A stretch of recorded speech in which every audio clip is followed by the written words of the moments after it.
안녕하세요. 책 읽어주는 모델 안마티티입니다. 오늘은 레무제라블에서 2부를 들어가는 첫날인데요. 오늘 보니까 지금 제가 녹음을 하고 있는 시간은 2월 20일이에요. 오늘까지만 조금 춥고 날씨 보니까 내일부터는 낮 기온이 계속 영상이더라고요. 이제 정말 봄이 오는 것 같습니다. 봄이 와도 꽃샘추위 때문에 더 춥고 하긴 하지만 그래도 봄이 오니까 좋네요. 여러분들 오늘도 불을 끄시고 되도록이면 눈을 감으시고 편안한 마음으로 숙면에 들어가시길 기원합니다. 시작하겠습니다. 제2부 꾸제트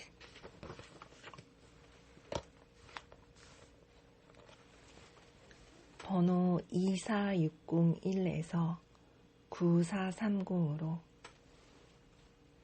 정발장은 다시 붙잡히고 말았다.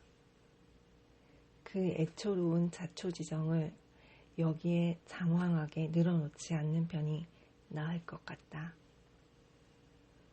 다만 그 놀라운 사건이 몽트레이에서 일어나고 나서 몇 달 후 신문에 실렸던 2개의 기사를 여기에 옮겨놓는 것으로 대신하겠다. 첫째는 1823년 7월 25일자 드아뽀 블랑지의 기사이다. 최근 파드칼레 지방의 어느 도시에서 매우 이상한 사건이 발생했다. 마들렌느 씨라는 다른 지방 출신의 한 사나이가 수년 전부터 새로운 제조법을 개발하여 그 지방 특유의 공업인 흑옥 세공의 제조업을 부흥시켰다. 그는 그것을 통해 자신의 재산을 모았을 뿐만 아니라 그 지방까지 부유하게 만들었다. 그는 그 공로를 인정받아 시장에 임명되기까지 했다. 그런데 경찰은 이 마들렌느 씨가 사실상 정발장이라는 전과자로서 1796년에 절도죄로 형을 받은 일이 있으며 또한 감시 위반자임을 밝혀냈다. 그리하여 장발장은 다시 형무소에 수감되었다. 체포되기 전에 그는 라피트 은행에 예금해 두었던 50만 프랑이 넘는 돈을 교묘히 인출한 것으로 보인다. 물론 그 돈은 그가 자기의 사업을 통해 지극히 합법적으로 번 것이라고 한다. 장발장이 툴롱 형무소에 수감되기 직전에 그 돈을 어디에다가 감추었는지는 전혀 밝혀지지 않고 있다. 둘째 기사는 같은 날짜의 주브날드 바히지에서 발췌한 것으로 앞의 것보다는 좀 더 상세하다. 정발장이라는 한 전과자가 최근에 바흐의 중죄재판소에 출두했다. 그 전후 사정이 참으로 놀랍다. 이 사나이는 교묘하게 경찰의 눈을 피하여 이름을 바꾸고 북부 지방의 어느 소도시에서 시장에 임명되기까지 했다. 그는 그 도시의 중요한 산업을 부흥시킨 공로가 있었던 것이다. 그러나 한 경찰관의 끈질긴 노력으로 인해 마침내 그의 정체가 밝혀지고 체포되었다. 그는 매춘부 하나를 첩으로 삼고 있었는데 그녀는 그가 체포되는 순간 너무나 놀란 나머지 죽고 말았다. 이 사나이는 비상한 힘의 소유자로서 탈출을 했으나 경찰은 3, 4일 후 파리에서 몽페르메유 마을로 가는 마차를 타는 그를 다시 붙잡았다. 그런데 그는 그 3, 4일간의 자유를 틈타서 파리의 어느 유명한 은행에 예금해 두었던 돈을 인출하여 손에 넣었다고 한다. 그 액수는 대략 60만 프랑쯤 되는데 소문에 의하면 그는 그 돈을 아무도 모르는 곳에 숨겨둔 것 같으며 아무도 그것을 찾아내지 못했다고 한다. 그 장발장이라는 자는 약 8년 전 한 어린아이를 협박하고 그 소지품을 빼앗은 죄로 중죄재판소에 회부되었다. 이 도둑은 자기 변호를 하지 않았다. 따라서 장발장은 유죄로 인정되었고 사형을 선고받았다. 그러나 죄인은 항소를 거절했다. 국왕은 무한한 관용을 베풀어 그를 무기징역으로 감형해 주었다. 따라서 장발장은 툴롱 형무소로 이송되었다. 장발장은 형무소에서 제수번호가 바뀌었다. 그는 9430호라고 불리게 되었다.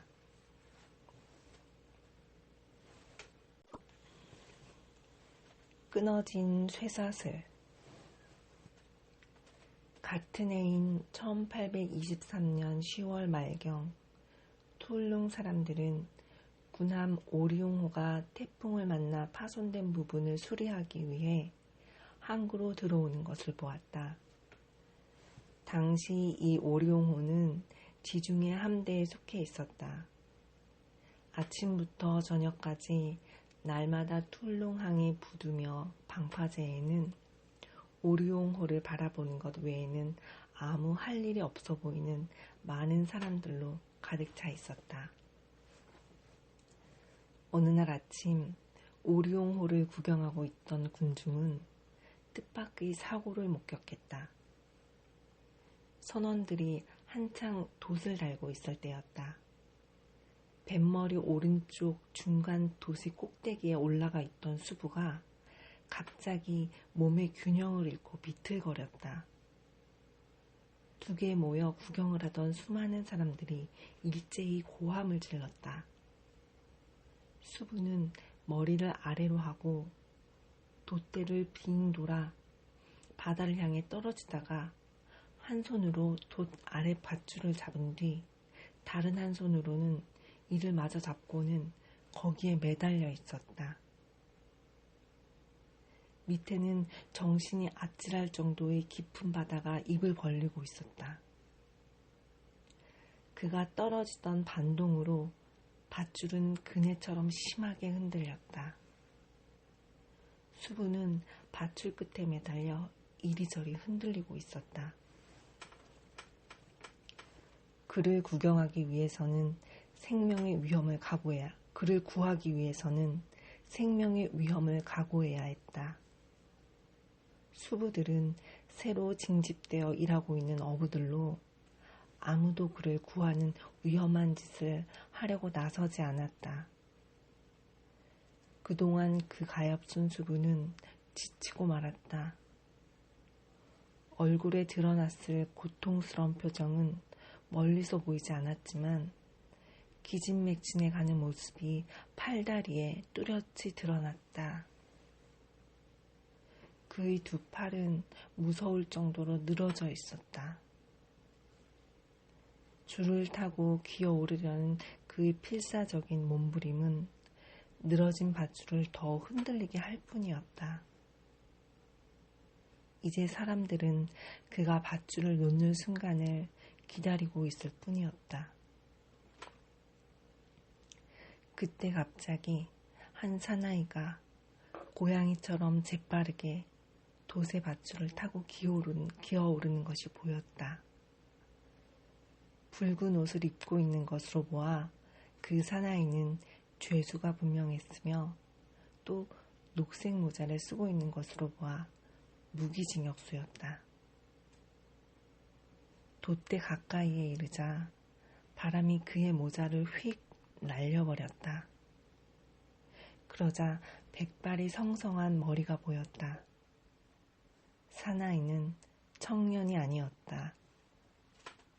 눈 깜짝할 사이에 그는 돛대 꼭대기에 올라갔다. 그리고 멈췄다. 수부와의 거리를 가늠하는 것 같았다. 이윽고 그는 가지고 있던 밧줄의 한쪽 끝을 돛대에 묶고 다른 한쪽을 아래로 내려뜨려 두 손으로 그 줄을 타고 내려가기 시작했다. 이 순간 이 장면을 보고 있는 사람들의 고통은 형용할 수가 없다. 이제 한 사람이 아니라 두 사람이 죽음의 심연 위에 매달려 있는 것이다. 죄수는 가까스로 수부가 있는 곳으로 내려갔다. 죄수는 한 손으로 밧줄을 잡고 다른 한 손으로 수부의 몸을 밧줄로 꽁꽁 묶었다.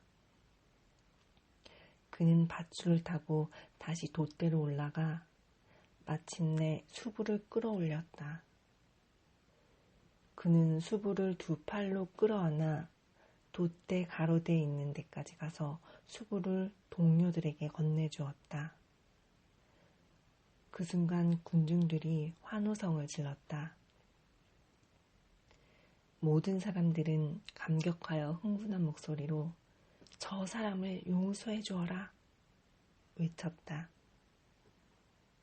그러는 동안 죄수는 다시 노역으로 돌아가기 위해 서둘러 거기서 내려오기 시작했다. 사람들의 시선이 일제히 그에게 쏠렸다. 일순간 사람들이 공포에 사로잡혔다. 기운이 빠졌던지 아니면 어지러웠던지 그가 갑자기 주춤하며 비틀거린 것이다. 다음 순간 군중들이 비명을 질렀다. 죄수가 바다에 떨어졌다. 생명이 위태로운 상황이었다. 군함 알제시하스호가 마침 오리옹호 가까이 정박하고 있었는데 그 가엾은 죄수는 두 군함 사이에 떨어졌던 것이다. 둘 중 어느 쪽이든 배 밑으로 쓸려 들어갔을 위험이 컸다. 4명의 사나이가 황급히 보트로 뛰어올랐다. 사람들은 불안에 사로잡혔다. 죄수는 물 위에 떠오르지 않았다. 사람들이 물속으로 들어가 찾아보았으나 허사였다. 저녁 때까지 샅샅이 뒤졌으나 시체조차 찾을 수 없었다. 다음날 툴롱의 한 신문은 다음과 같은 기사를 실었다. 1823년 11월 17일 어제 오리옹호에서 노역 중이던 한 죄수가 수부를 구조하고 돌아오다가 바다에 떨어져 익사했다. 시체는 발견되지 않았다.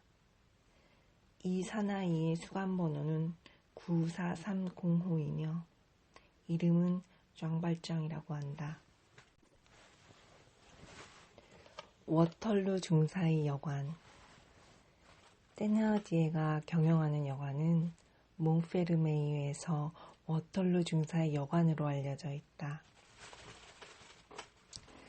그가 자랑삼아 늘어놓는 이야기에 의하면 그는 워털루에서 경기병 제6연대인지 제9연대인지는 잘 기억이 나지 않지만 아무튼 그 부대 중사였다고 했다.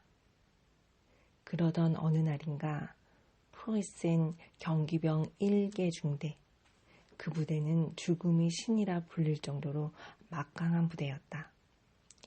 경기병 1개 중대를 단신으로 대적해 빗발치듯 날아오는 탄환 속에도 불구하고 중상을 입은 어느 장군의 생명을 구했으며 그런 이유로 워털루 중사란 그림이 간판과 함께 이 여관 앞에 걸리게 됐다는 것이었다. 그렇다면 사실을 확인하기 위해 전장의 그 밤으로 되돌아가 보자. 1815년 6월 18일 최후의 포격이 끝났을 때 몽생정 들판에는 사람의 그림자라고는 찾아볼 수 없었다. 영국군이 프랑스군 진영을 점령한 터였기 때문이었다. 달이 차가운 들판을 비추고 있었다. 한밤중에 한 사나이가 오행으로 행하는 협곡 길 부분에서 어슬렁거리고 있었다. 아니, 정확히 표현하자면 기어다니고 있었다. 영국인도 아니고 프랑스인도 아니고 농부도 아니고 병사도 아닌 그는 시체의 냄새를 맡고 전사자들을 약탈하러 온 짐승 같은 자였다. 멀리 영국군 진영에서 순찰대와 보조병들이 경비구역을 왔다 갔다 하는 소리가 어렴풋하게 들려왔다. 약탈자는 산더미처럼 쌓여있는 시체들 사이를 움직이며 그들의 피로 발을 적셨다. 그가 갑자기 걸음을 멈췄다. 그의 앞으로 몇 걸음 떨어진 곳에 무엇인가 반짝거리는 것이 있었다. 금반지였다. 사나이는 몸을 구부리고 그 자리에 잠시 웅크리고 앉았다. 그 다음 그가 다시 일어섰을 때 그 자리엔 이미 반지가 없었다. 조금 더 나아가던 사나이는 군복에 레지옹 도네흐 은 십자훈장을 달고 있는 장교의 시체를 발견했다. 사나이는 그 훈장을 떼냈다. 그리고는 장교의 호주머니를 뒤지기 시작했다.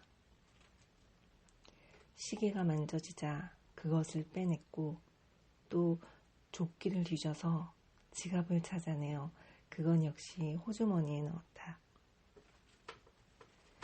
바로 그때 장교가 눈을 떴다. 고맙소 하고 장교가 가냘풀 목소리로 말했다. 사나이의 거친 손놀림과 한밤이 찬 기운이 그를 혼수 상태에서 깨어나게 해주었던 것이다.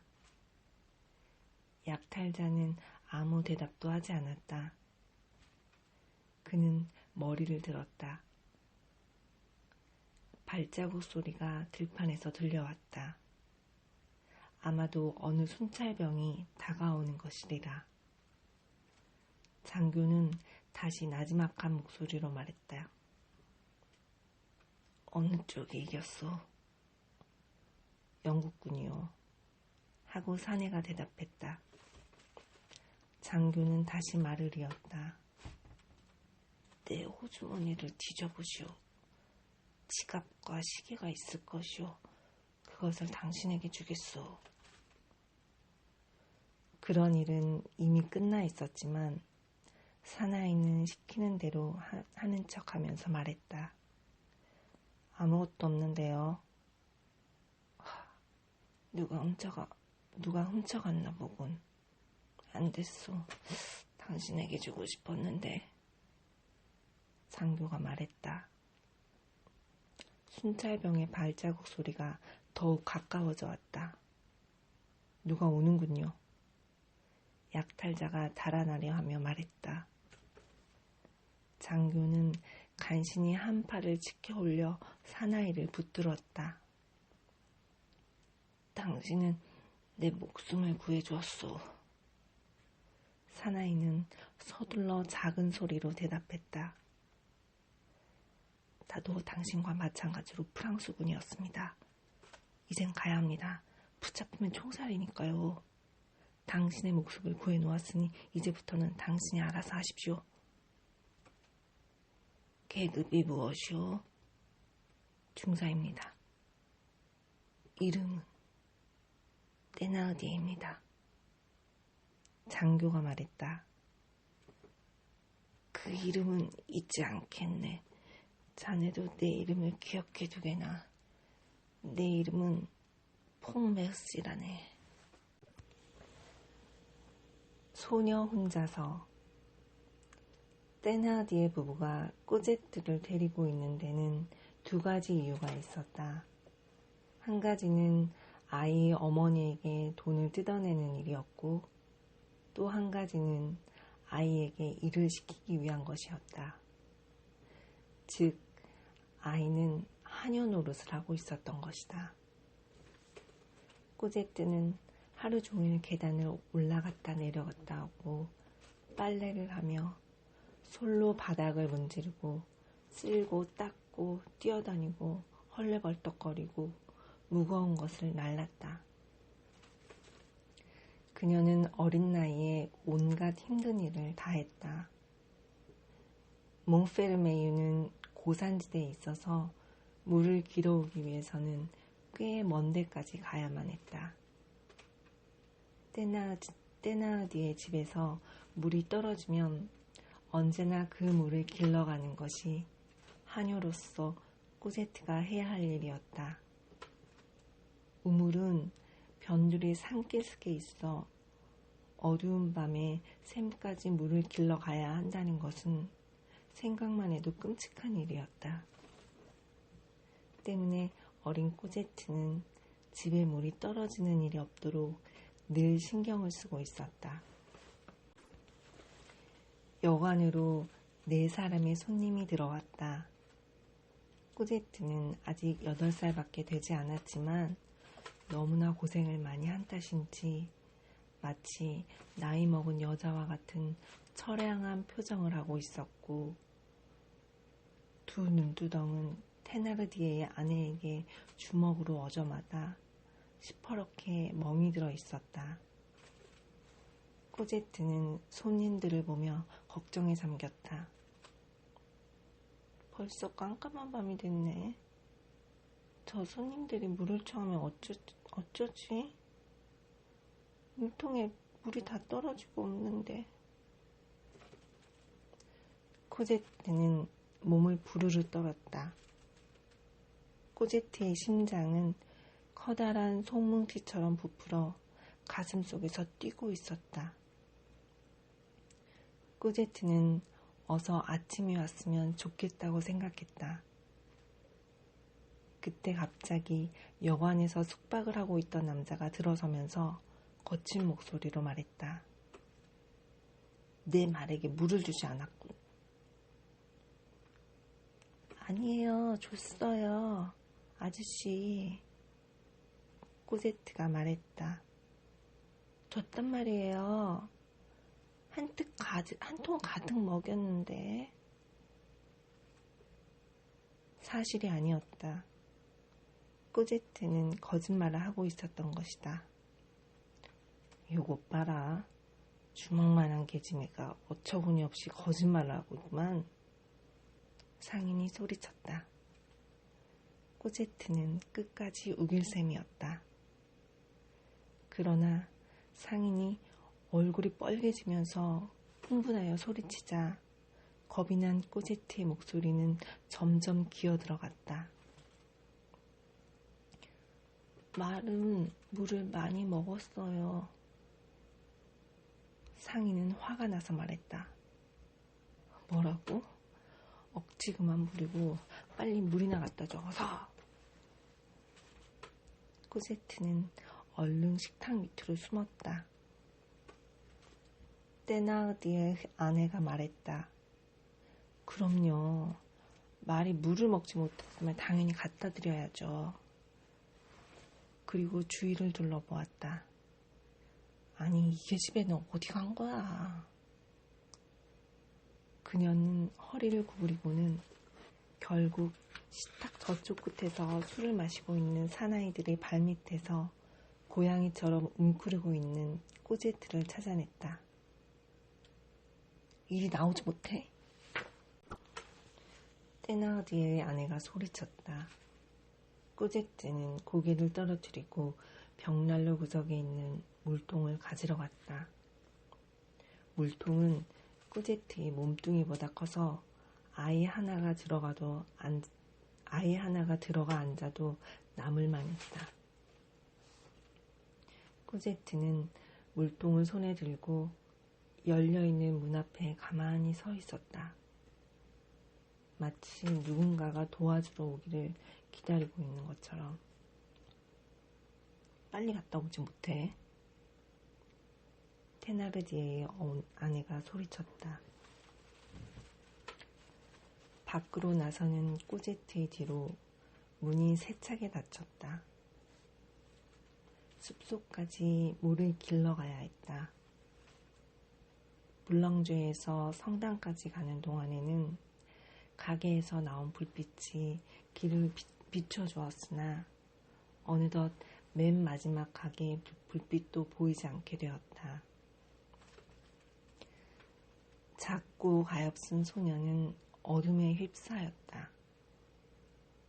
무서운 생각을 떨치려는 듯 소녀는 물통의 손잡이를 힘껏 흔들었다. 손잡이가 삐걱거리는 소리가 길동무가 내주었다. 그러나 앞으로 나아갈수록 어둠은 더욱 짙어만 갔다. 꾸제트의 걸음이 저절로 느려졌다. 마지막 집 모퉁이를 완전히 돌았을 때 꾸제트는 걸음을 멈추고 말았다. 그곳은 이제 몽페르메이유 마을이 아니라 벌판이었다.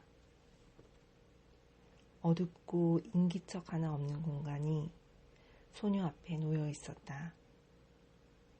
소녀는 절망적인 눈초리로 어둠을 응시했다. 나무들 사이로 도깨비들이 왔다 갔다 하는 것만 같았다.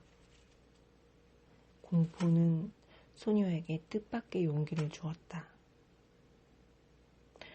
에라 모르겠다. 물이 없었더라고 말해버리지 뭐. 하고는 몽페르메이유 쪽으로 발길을 돌렸다.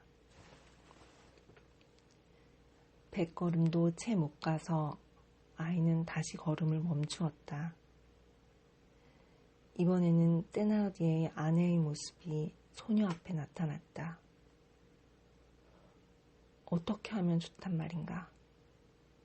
앞에는 테나르디에의 아내라는 괴물이 있고 뒤에는 밤과 숲의 온갖 유령들이 있었다. 그녀는 결국 테나르디에의 아내 앞에서 되돌아섰다. 꾸제트는 샘토로 향하는 길을 달리기 시작했다. 아무것도 보지 않고 아무것도 듣지 않으려고 애썼다. 소녀는 눈물을 삼키며 달렸다. 마침내 샘에 다다랐다. 꾸제트는 호흡을 가다듬을 겨를조차 없었다. 칠흑 같은 어둠 속에 있었으나 소녀는 이 샘을 환히 알고 있었다. 참나무 가지를 더듬어 잡고 몸을 구부려 물통을 물속에 넣었다. 오는 길에 빵을 사오라고 테나르디의 아내가 준 15수짜리 동전이 앞치마 주머니에서 굴러나와 물속에 빠졌지만 알아차리지 못했다. 꾸제트는 물이 가득 찬 물통을 풀밭 위에 끌어올렸다. 꾸제트는 어둠에 쌓인 숲속에서 공포로 온몸을 떨었다. 어디를 보나 무시무시한 광경뿐이었다. 억누를 수 없는 두려움이 되살아났다. 꾸제트는 이제 단 한 가지 생각, 여기서 달아나고 싶은 생각밖에 없었다. 그러나 테나르디에의 아내가 무서워 도저히 물통을 버리고 달아날 수가 없었다. 아이는 있는 힘을 다해 물통을 들어 올렸다. 그러나 얼마 못 가 땅바닥에 다시 내려놓고 말았다. 잠시 숨을 돌린 뒤 다시 물통을 들어 올려 걷기 시작했다. 이번에는 먼저보다 조금 더 많이 갔다. 그러나 다시 걸음을 멈추어야만 했다. 물통이 무거워서 소녀의 비쩍 마른 두 팔은 축 처지고 무쇠 손잡이를 잡고 있던 조그만 두 손은 차갑게 얼어붙어 감각조차 없었다. 게다가 걸음을 멈출 때마다 차디찬 물이 소녀의 벌거벗은 다리 위로 쏟아지곤 했다. 이런 모든 일이 한겨울 숲속에서, 그것도 밤중에 인기척이라고는 없는 외딴 곳에서 일어나고 있었다. 그리고 소녀는 겨우 8살밖에 안 된 어린아이였다. 이 애처로운 광경을 보고 있던 이는 오직 하느님뿐이었다. 아니, 어쩌면 소녀의 어머니도 보고 있었으리라. 이 가슴 아픈 모습을. 꾸제트는 고통스러운 듯 숨을 몰아쉬었다. 소녀는 이미 지칠 대로 지쳐 있었다. 가엾은 이 아이는 자신도 모르게 하느님 제발 도와주세요 하며 흐느끼고 있었다. 그 순간이었다. 꾸제트는 갑자기 물통이 가벼워지는 것을 느꼈다. 누군가의 큰 손이 물통의 손잡이를 잡아 들어 올렸던 것이다. 소녀는 고개를 들었다. 새까맣고 커다란 형상 하나가 소녀와 나란히 걷고 있었다. 사나이는 코제트에게 말을 걸었다. 나지막하고 차분한 목소리였다. 얘야, 이건 너가 들기에는 너무 무거운 것 같구나. 꾸제트가 고개를 들고 대답했다. 네, 그래요. 이리 줘. 아저씨가 들어다 줄게. 아이가 물통을 놓았다. 아휴, 이렇게 무거운 걸 혼자서 들다니. 사나이가 중얼거렸다. 넌 몇 살이니? 8살이에요. 이 무거운 걸 들고 어디서 오는 거지? 숲속 샘에서 길어오는 거예요. 사내는 잠시 입을 다물고 있다가 불쑥 말했다. 그럼 어머니가 안 계시는 거구나. 없나 봐요. 다른 아이들은 다 있다는데 난 없어요. 아이는 대답했다. 이름이 뭐지? 꾸제트예요.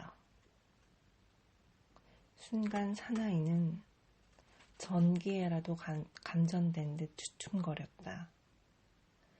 잠시 후 그가 다시 물었다. 너는 어디에 살고 있니? 몽페르메이요. 조금 있다가 그가 다시 물었다.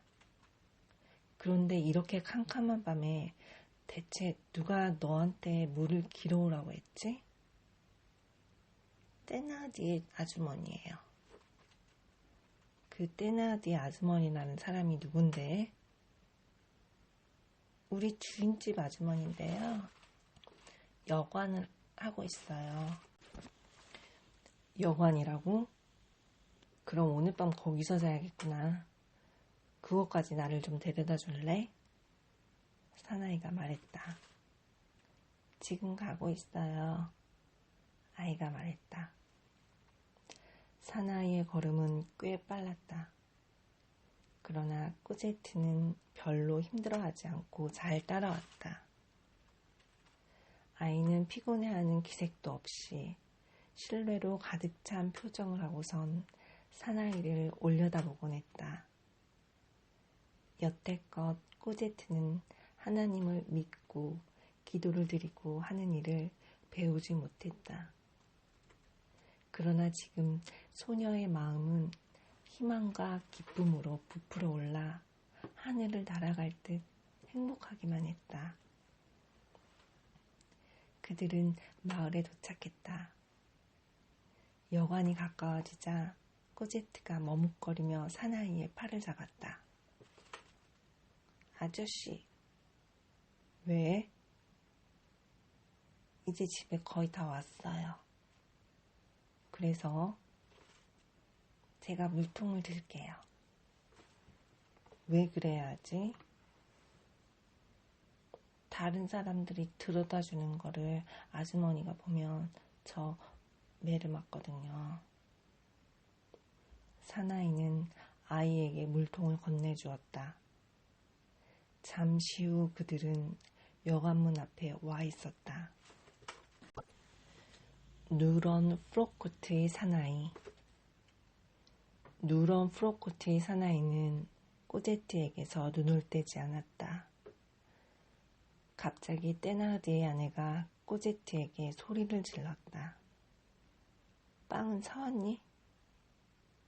꼬제트는 빵을 사오는 일을 까맣게 잊고 있었다. 그래서 겁먹은 아이들이 흔히 그렇듯 거짓말을 했다.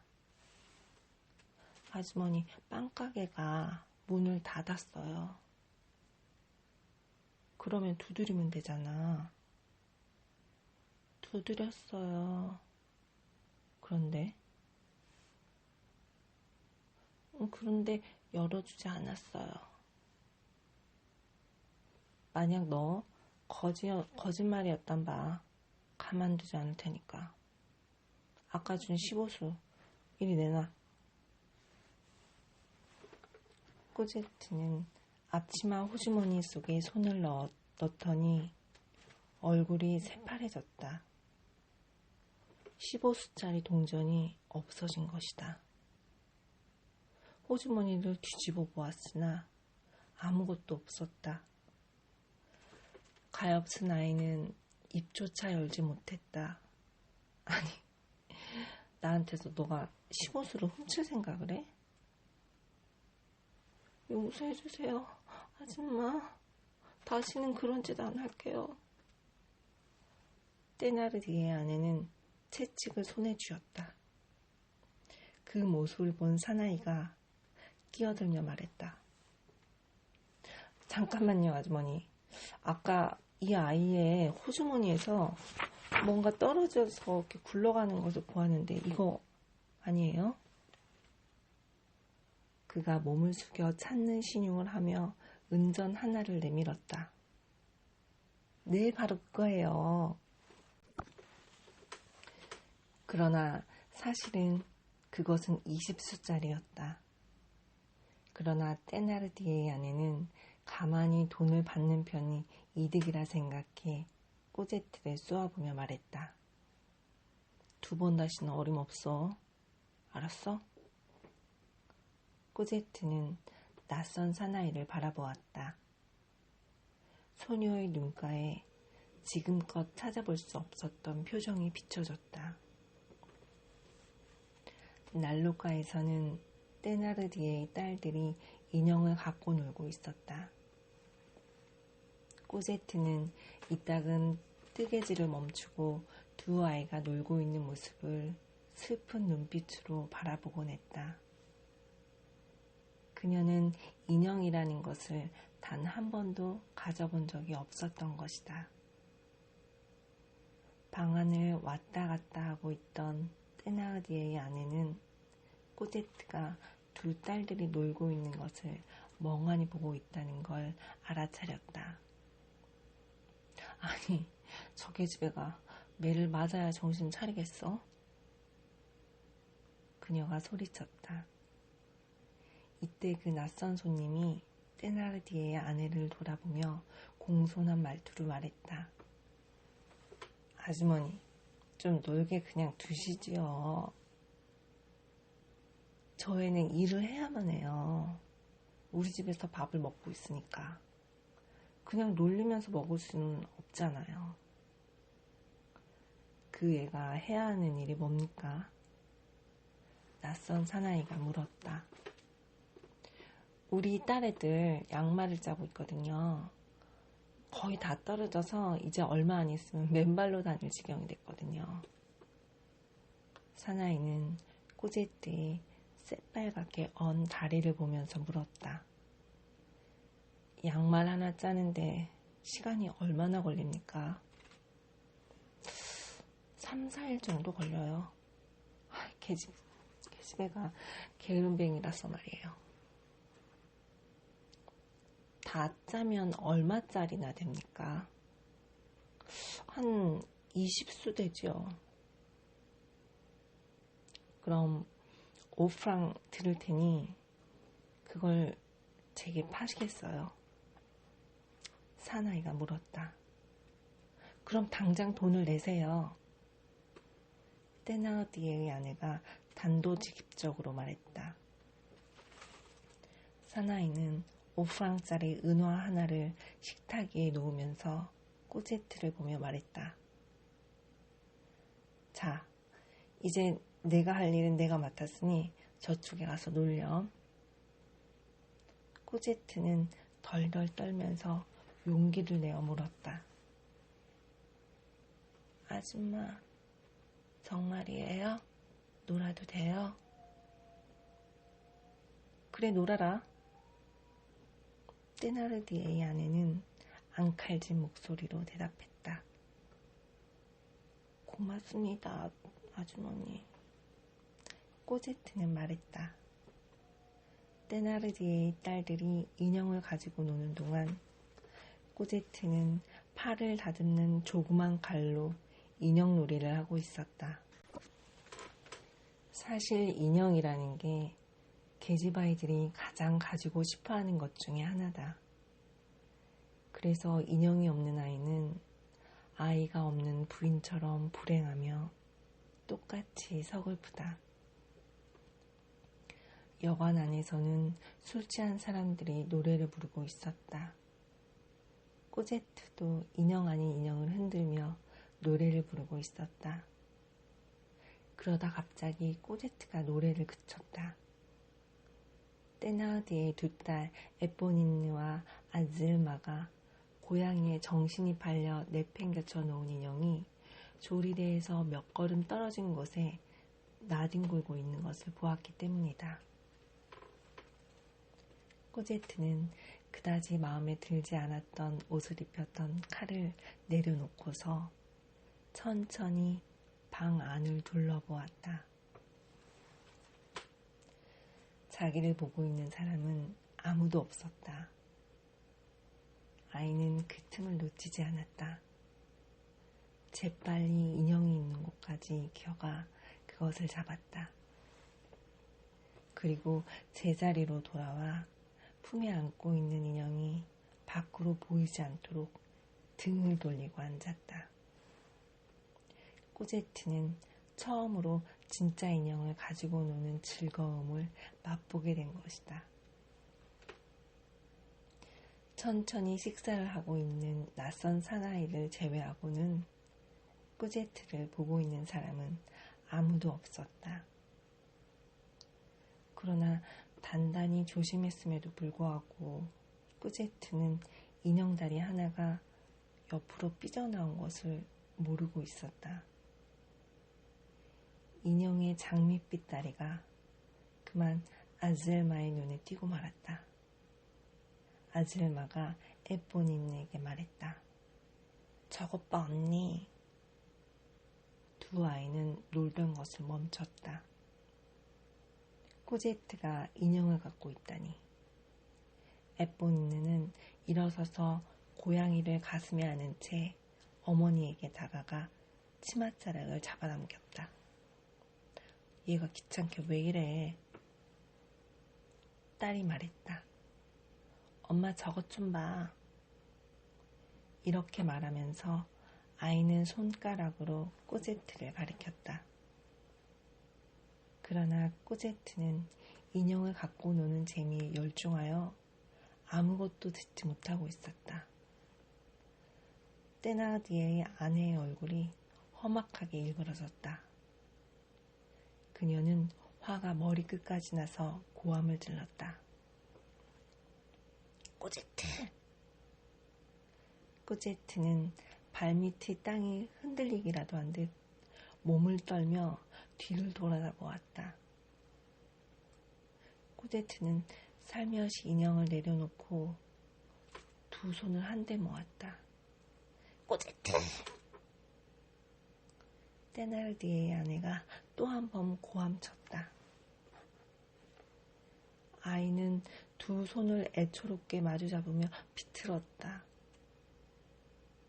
그리고 그날 있었던 온갖 서러웠던 일, 즉 한밤에 숲속에 갔던 일, 물통이 무거웠던 일, 돈을 잃어버렸던 일, 회초리가 들렸던 일을 생각했다.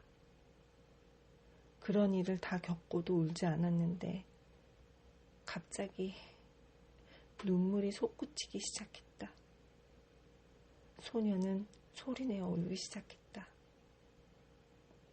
그동안 낯선 손님이 자리에서 일어나 있었다. 도대체 무슨 일입니까? 그가 테나르디의 아내에게 물었다. 보시고도 모르세요. 안주인은 꼬제트의 발밑에 놓여있는 증거품을 손가락으로 가리켰다. 그래, 그것이 어쨌다는 겁니까? 사나이는 다시 물었다. 저 거지 같은 년이 주제넘게 우리 애들 인형에 손을 댔단 말이에요. 하고 테나르디의 아내가 대답했다. 그래서 이하단입니까? 저 아이는 인형을 가지고 놀면 안 됩니까? 하고 사나이가 말했다. 저 더러운 손으로 만졌단 말이에요. 에뽀니네의 외침에 코제트의 흐느끼는 소리가 더욱 커졌다. 조용 못해. 테나르디의 아내가 소리쳤다. 사나이는 아무 말 없이 성큼성큼 현관 쪽으로 걸어가서 문을 열고 밖으로 나갔다. 그가 나가자 테나르디의 아내는 이때다 싶어 탁자 밑에 웅크리고 있는 꼬제트를 사정없이 차버렸다. 꼬제트는 비명을 질렀다.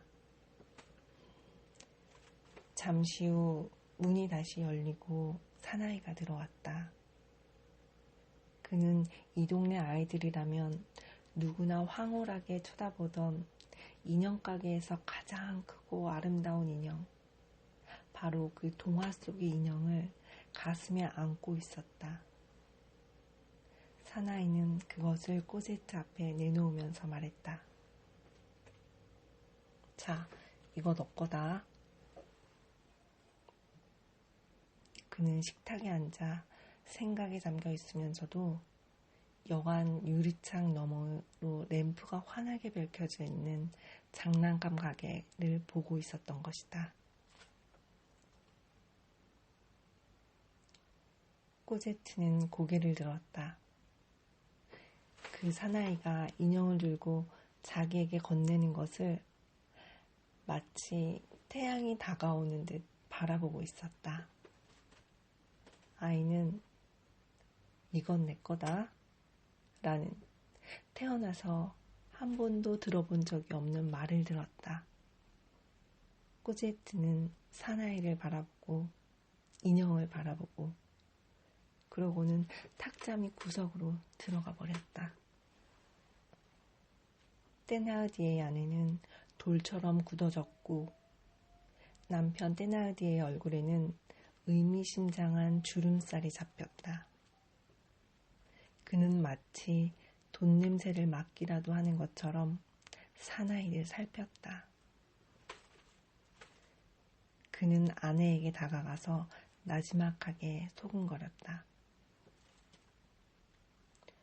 저 물건은 적어도 30프라운드에 여보, 저 사람한테 슬슬 기는 게 좋겠어.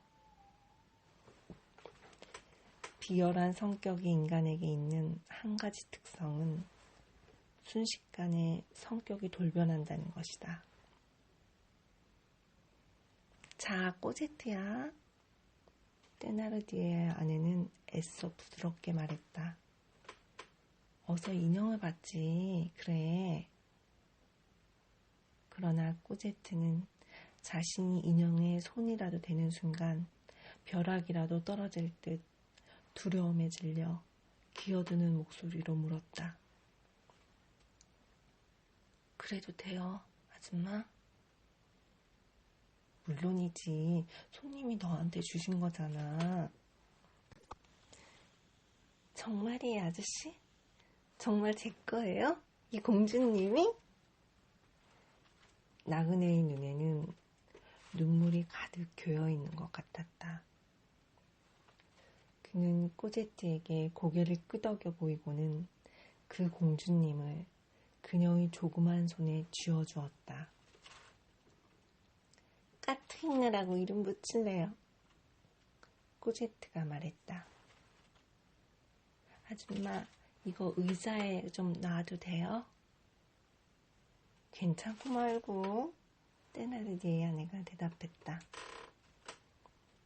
꼬제트는 까뜨기느를 의자 위에 놓았다. 그리고 한마디 말도 없이 가만히 들여다보고만 있었다. 자, 재밌게 놀아봐, 꼬제트. 낯선 사나이가 말했다. 지금 놀고 있는 거예요. 아이가 대답했다. 공주님이 오늘 몹시 지쳐 있어서 지금은 쉬고 싶대요. 소녀는 어머니 같은 말투로 덧붙였다. 꼬제트는 까트린느를 안고 자러 갔다. 이튿날 아침 테나르디에는 누런 프로코트를 입은 사나이의 계산서를 작성하고 있었다. 사나이가 손에 보따리와 지팡이를 들고 계단을 내려왔다. 이렇게 일찍 일어나셨어요? 테나르디에의 아내가 말했다. 지금 떠나시려고요?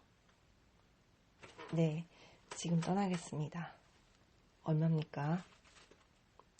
테나르디에의 아내는 계산서를 내밀었다. 사나이는 그것을 펴서 보았다. 그러나 생각은 다른 데 가 있어 보였다. 이곳은 장사가 잘 됩니까? 요즘은 장사하기가 너무 힘들어요. 이따금 손님처럼 돈 잘 쓰시는 분이라도 오시지 않으면 정말 큰일이에요. 우선 저 계집애 저희가 제 애를 먹여 살리는 것만 해도 얼마나 힘들지 몰라요. 어느 아이 말입니까? 손님도 아시는 바로 그 계집애 있잖아요. 사나이는 되도록 아무렇지도 않은 듯한 목소리로 말을 하려 했으나 이미 그 목소리는 떨리고 있었다. 그럼 그 아이를 데리고 갈까요? 누구를요? 꼬제트를요? 그렇습니다. 여관 안주인의 얼굴이 기쁨으로 빛나기 시작했다. 아이고, 손님 친절하시기도 하시네. 그일 데려가세요. 좋습니다. 그때 테나르디에가 방 안으로 들어서면서 말했다. 선생님, 사실 저는 그 아이를 무척 귀여워하고 있어요. 죄송합니다만 자식을 나그네에게 그냥 줘버리는 사람이 어디 있겠습니까? 1,500프랑은 받아야겠습니다. 사나이는 낡은 가죽 지갑을 꺼내어 지폐 석 장을 뽑아 탁자 위에 놓았다. 그리고 그 지폐를 커다란 엄지손가락으로 누르며 여관 주인에게 말했다. 꼬제트를 데려와 주세요. 잠시 후 꼬제트가 식당 안으로 들어왔다. 사나이는 미리 준비해 두었던 봉투를 내밀며 꼬제트에게 말했다. 자, 이거 얼른 갈아입고 오너라. 해가 뜰 무렵 문이 열기 시작한 몽페르메이유의 사람들은 남노한 옷차림을 한 낯선 남자가 커다란 장밋빛 인형을 품에 안은 상복 차림의 한 소녀와 손을 잡고 걸어가는 것을 보았다. 꼬제트는 이렇게 길을 떠났다. 누구와 함께? 그녀는 알 수 없었다. 어디로? 그것도 알 수 없었다. 알고 있는 것이라고는 테나디에의 여관을 떠나고 있다는 사실뿐이었다. 지금까지 공포와 학대 속에 지내온 가여운 소녀는 이제 힘차게 걷고 있었다. 그녀는 이따금 사나이를 올려다보았다. 그녀는 마치 하나님이 옆에 있는 것 같은 기분이었다. 여러분, 오늘은 여기까지 하겠습니다. 꼬제트의 기분처럼 행복한 기분으로 잠자리에 드시기 바랍니다. 안녕히 계세요. 안마드티였습니다.